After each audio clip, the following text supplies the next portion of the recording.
Hey, hello दोस्तों. Let's understand today what is Divis Lab, okay, and why it's an unique company. Okay, so मैं as usual ऐसे मैं registered नहीं हूँ सेबी में, इसलिए I will not talking about price and what how it is doing in the market. You should buy or not buy, no, that is not the idea. The simple idea is to understand a particular business of the company. So होता क्या है कि बहुत सारे दोस्तों को बताते हैं कि डिविस लैब यार एक अलग टाइप की कंपनी है. तो सब बोलते हैं कि ये तो फार्मास्यूटिकल कंपनी ही है ना. हाँ, ये तो फार्मास्यूटिकल बनाती है ना. बहुत कोशिश करते थे, अच्छा एपीआई है ना, एपीआई एपीआई बनाती है. ओके, इतना तक समझ पाते हैं. लेकिन ये कंपनी ऐसे देखा जाए तो वो बहुत ही यूनिक कंपनी है. ऐसी कंपनियां इंडिया में जैसे लॉरस लैब हो गया, सोलारा हो गया, लेकिन डिविस उनसे बहुत ही दूरों दूर मिलो दूर अलग है. ठीक है. मेन रीजन क्या है डिविस के अलग होने का, कि पहले हम समझते हैं कि बिजनेस क्या है, तब आपको बहुत अच्छे से समझ में आएगा कि कैसे जो डिविस लैब है बाकी जो एपीआई कंपनीज हैं उनसे कैसे डिफरेंट है. ओके. तो पहले समझते हैं कि तीन बिजनेसेस हैं मोस्टली, राइट. तीन मेजर बिजनेस है. ये सबसे बड़ा बिजनेस है, उसके बाद ये है, उसके बाद ये है. इसलिए मैं तीनों ऐसे साइज में रखा है मैंने. ठीक है. अब समझते हैं कि जेनेरिक एपीआई पहले है क्या. ठीक है. अब मान लीजिए कि एक एक सिंपल से एग्जाम्पल लीजिए, डोलो. ठीक है. आप डोलो खाते हैं तो पूरा का पूरा जो वो रहता है, जो डोलो का टैबलेट है, उसमें कुछ कलर रहता है, कुछ ऐसा चीज़ मिलाया जाता है ताकि वो उसे से मिल जाए. जैसे मान लो कि डोलो में जो जो एक्चुअली जो आपको डोलो के अंदर में जो एक्चुअली आपको फीवर कम करता है, that is called API. Okay. जो एक्टिव इंग्रेडिएंट है, दैट इज एपीआई. ओके. तो चाहे कोई आपने कैप्सूल खाया, ठीक है, या फिर कोई चीज़ इंजेक्शन आपको लग रहा है, तो इंजेक्शन में जैसे आपको इंजेक्शन लग रहा है तो पूरा का पूरा इफेक्टिव नहीं होता है. कुछ उसमें लिक्विड होगा, हाँ, स्पेशल लिक्विड होता होगा.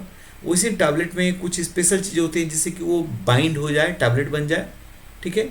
लेकिन उसमें एक चीज़ एक्टिव रहेगा जो कि एक्चुअली आपको काम करता है.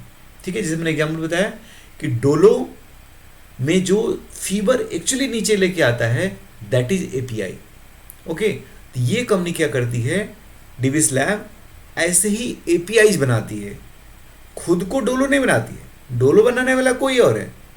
ठीक है. लेकिन जो डोलो के लिए वो चाहिए, जो उसका इंग्रेडिएंट चाहिए, जो एक्चुअली उस डोलो को बनाने के काम चाहिए लगेगा, वो चीज़ ये मैन्युफैक्चर करती है. और वो मैंने tons and tons and tons में वो करती है. And for so many around 30 इनकी जेनरिक एपीआईज हैं. ठीक है. कुछ एक में ये लोग, इनका जो मार्केट शेयर है, वर्ल्ड में मार्केट शेयर बात कर रहा हूँ, 60 से 80% है. 60 से 80%. अब इमेजिन करो कि ये केवल 30 एपीआईज में क्यों है. दवाएं तो बहुत तरीके की हैं. जैसे मैंने बताया कि इनका मेन मेन आइडिया क्या है कि जिस जिस एपीआई में हो उसमें जो मार्केट शेयर है बहुत ऊपर करके रखो. और जो बड़ी बड़ी जो फार्मास्यूटिकल कंपनी है, जैसे सन हो गया, सन फार्मा इंडिया में हो गया, बाद में फाइजर हो गया, तैसे जितनी टॉप कंपनियां, किसी कंपनी से ये कंपटीशन नहीं इसका, राइट. क्योंकि उनको जो ज़रूरत है वो बनाता है. और वो लोग डिविस के पास ही क्यों आते हैं, वो इसलिए आते हैं कि इनके पास जो कैपेबिलिटी है इतने बड़े मात्रा में बनाने का, केवल यही लोग बना सकते हैं. ठीक है. इसलिए कोई भी बड़ा मैन्युफैक्चरर रहेगा तो हमेशा they will like to go to the most like eligible vendor, right, जो कि एक्चुअली में उनको हमेशा साथ दे पाए. सॉरी. तब समझ में आ गया आपको एपीआई है क्या. हाँ, ये बात आपको समझ में आ गई, राइट. अब आगे क्या है, जितनी जितनी जेनरिक अब क्या, जेनरिक में जो दवा बन गई है, जैसे कोई फाइजर है, फाइजर एकदम नया दवा बनाती है, तो not necessary they will come to Divi's, right, क्योंकि उनके पास वो इंग्रेडिएंट रहेगा नहीं. ठीक है.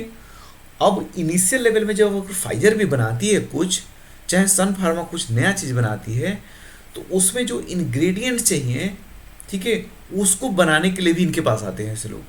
तो वो हो गया कस्टम सिंथेसिस.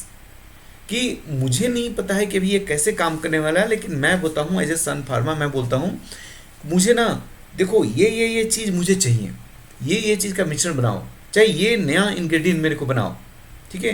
तो वो कम मात्रा में भी फॉर टेस्टिंग पर्पजेज वो भी बनाते हैं, और एकदम नया चीज़, एकदम फ्रेश चीज़ वो ऑर्डर देंगे और वैसा चीज़ ये बना के दे देते हैं। तो दैट इज कस्टम सिंथेसिस। इसका बिजनेस एक्चुअली बहुत आगे बढ़ने वाला है, क्योंकि ये इतना बड़ा रिलायबल पार्टनर हो जाएगा। और इनका बैक बैक अब देखो, अभी पे मैं बताना चाह रहा था कि कैसे ये डिफरेंट है लॉरस लैब या फिर सोलारा से। डिफरेंसेस ये हैं कि उस एपीआई को बनाने के लिए आपको कुछ रॉ मटेरियल चाहिए।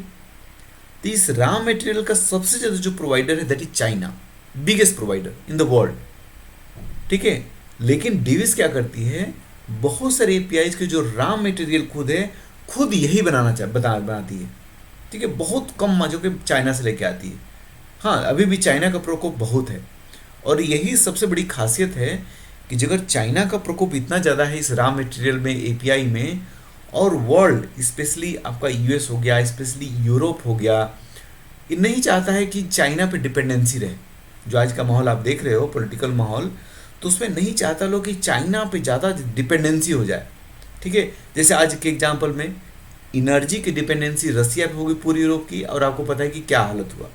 तो उसी तरह से खुदा न खास्ता कल को इस तरीके की इमरजेंसी आती है, तो हाउ चाइना, यदि एक अलोन चाइना पे डिपेंडेंट हो, तो how it will behave you don't know. तो इसलिए वो चाहते हैं कि चाइना से अलग कहीं भी डिपेंडेंसी अपनी बनाई जाए, वहाँ से सोर्स किए जाए एपीआई, जो बड़ी बड़ी कंपनियां हैं वर्ल्ड में। तो अब कौन बचता है देश, वो बचता है इंडिया, ठीक है। तो अभी जो माना जाता है कि नियर अबाउट $200 बिलियन की ये एपीआई का कारोबार 200 बिलियन है। इमेजिन कि कितना बड़ा कारोबार आज के डेट में, और वो बढ़ते जा रहा है। दवा तो भाई बढ़ते ही जाना है, ठीक है। नई नई दवाइयाँ आती हैं, नए नए रोग आते हैं, तो बढ़ते जाना है। इमेजिन करो कि कोरोना में मुझे लगता है कि 1000 करोड़ प्लस इनके केवल रेवेन्यू, केवल कोरोना के उससे बढ़े थे। 1000 करोड़ से ज़्यादा रेवेन्यू केवल उससे आए थे, ठीक है, क्योंकि स्पेशल इनके पास वो थी एपीआई, उसके चलते आए, भयानक बिजनेस आए। तो इवेंचुअली इस क्वार्टर में रेवेन्यू गिरने का ज़्यादा श्रेय उसी को जाता है कि कोरोना में इनकी जो दवाएं बिकती थी आज के रेवेन्यू नहीं बिक रही है, अभी कोरोना की कोई दवाएं नहीं बन रही है, ठीक है। इसलिए रेवेन्यू उनका करीब 2200 करोड़ से इनका सीधे 1800 समथिंग पे करोड़ पे है। तो बहुत काफ़ी उनका इफेक्ट पड़ा है उस कोरोना वाले का। तो आपको जनरिक के बाई समझ में आ गई, कस्टम सिंथेसिस समझ में आ गया। और न्यूरासिटिकल क्या है, आपका जो विटामिन्स होती हैं, विटामिन्स हो गया, या फिर कोई लिक्विड जो पीने के लिए बनाया जा रहा है, उसमें माने ऐसे समझो कि न्यूट्रिशन से, विटामिन से जो रिलेटेड है वो सारी चीज़ें। अब वो क्या होता है, बहुत सारे डाइट्स में बहुत सारे, जैसे तुम्हारी भैंस है, भैंस दूध देती है, उसके लिए क्या ऐसा खिलाया जाए ताकि और ज़्यादा दूध दे, तो उसके लिए स्पेशल विटामिन्स बनती हैं। तो उस स्पेशल विटामिन की जो जो जो रॉ मटेरियल उस बनाने के लिए, वो पर्टिकुलर मटेरियल जो खिलाओगे आप गाय को, वो बनाने के लिए उसमें जो मेन इंग्रेडिएंट है ये कंपनी बनाती है, ठीक है। 3 इनका मेजर बिजनेस है ये। इसका मार्केट जो है बढ़ रहा है, लेकिन इतना ज़्यादा प्रॉफिटेबल नहीं है। ये सुपर प्रॉफिटेबल है, क्योंकि आपको आपको कस्टम तरीके से आपको कुछ बना के दे। हाँ, बिजनेस बड़ा नहीं है अभी जितना बड़ा ये है, तो ये बिजनेस बहुत बड़ा है, वॉल्यूम के हिसाब से बहुत बड़ा है, लेकिन पैसे जो इसमें बहुत ज़्यादा आते हैं। तो ये जैसे जैसे बढ़ेगा ये मार्जिन बहुत ज़्यादा देता है, ठीक है। तो आपको तीनों बिजनेस समझ में आ गया। अब देखते हैं कि इनके क्या यूनिकनेस क्या है, ठीक है। तो it doesn't make the final medicine, ठीक है। फाइनल मेडिसिन जैसे मैंने डोलो बोला, तो डोलो ये नहीं बनाता है। अब क्या होता है कि डोलो के तो कंपटीशन है, डोलो में पैरासीटामोल जो बनानी है, पैरासीटामोल जो डाला जाता है वो आपके एक्टिव एपीआई हो गई। अब पैरासीटामोल दुनिया भर को लोग बनाते हैं, तो वो आपस में कम्पीट करते हैं, लेकिन इसको कम्पीट नहीं करना है। ये पैरासीटामोल बनाएगा, डोलो वाले को भी देगा, क्रोसिन वाले को भी देगा, सबको देगा, ऐसे बांटेगा, ठीक है। तो सेम तरीके की एपीआई बहुत लोगों को दे सकता है, और मार्केट में इसीलिए चाहे वो फाइजर हो चाहे सन हो, सब इसके पास आएंगे, राइट। उनसे इनका कंपटीशन है ही नहीं। फिर vendor to almost all top pharma company in the world, कोई भी कंट्री में जाके आप उठा के देखोगे, अब बड़ी बड़ी फार्मा कंपनी, ओके, टॉप 10 में जो फार्मा कंपनीज हैं उनमें वहाँ ये लोग देते हैं, टन्स एंड टन्स देते हैं, ठीक है। After China India going to be the hub of API, जय सेइंग, ये मैं आपको एक्सप्लेन किया कि चाइना पे आज इतनी बड़ा डिपेंडेंसी है कि उसे उससे वर्ल्ड को हटना ही हटना है। और हटना है तो कहाँ जाओगे, कहाँ जाओगे, अफ्रीका में जाओगे, कहाँ जाओगे? और यूरोप में इतने रिसोर्सेज सस्ते हैं नहीं, चाहे कहाँ से लेके आओगे इतना सब, वहाँ नहीं बना सकते। वहाँ दुनिया भर के आपके रेगुलेशन फलाना ठिकाना होता है, इतनी सारी सैलरी होती है, तो कहाँ बनाओगे? इंडिया ही जो कैसे काम कर सकते हो। तो ये जो $200 बिलियन मैं बता रहा था, उसमें बहुत बड़ा यहाँ पे इनके पास आने वाला है। Then still present in to very small number of API, जैसे माना कि अभी 30 एपीआईज में है, ठीक है। और नियर अबाउट करीब 8,000 करोड़ प्लस का इनका मार्केट कैप है, कुछ is near about $1 billion, right. Market cap बोला आपका, रेवेन्यू में बोला 2000 करोड़ पर मान लिया, और 80 का डॉलर मैंने मान लिया, तो करीब $1 बिलियन मैंने मान लिया। लेकिन मार्केट कितना बड़ा है, $200 बिलियन। मतलब कि आगे भाई बढ़ते जाओ बढ़ते जाओ, कोई टेंशन ही नहीं है, ठीक है, इतना बड़ा मार्केट है। फिर वेरी हाई मार्जिन, जनरली 40% के आसपास ये लोग मार्जिन मेंटेन करते हैं। इस क्वार्टर में 33% आया था, शायद इसीलिए पिटाई हुई इनकी। तो मार्जिन ये लोग हमेशा मेंटेन करके रखे नियर अबाउट 40%, ये इनकी बड़ी बड़ी खासियत है।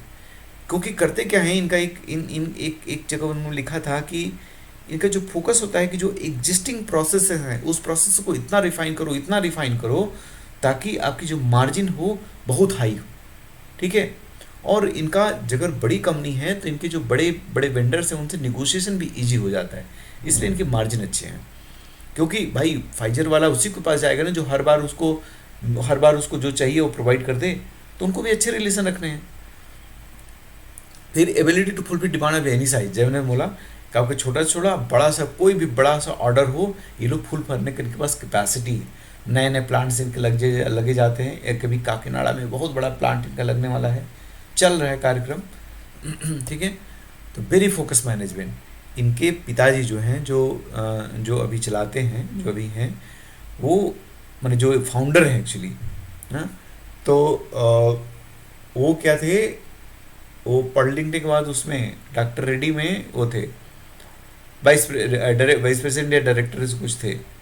फिर वहाँ उनका मन नहीं लगा, क्योंकि वो चाहते थे कि ऐसा कुछ बनाए जहाँ के हम किससे कम्पीट ना करें, मोनोपोली टाइप बनाए।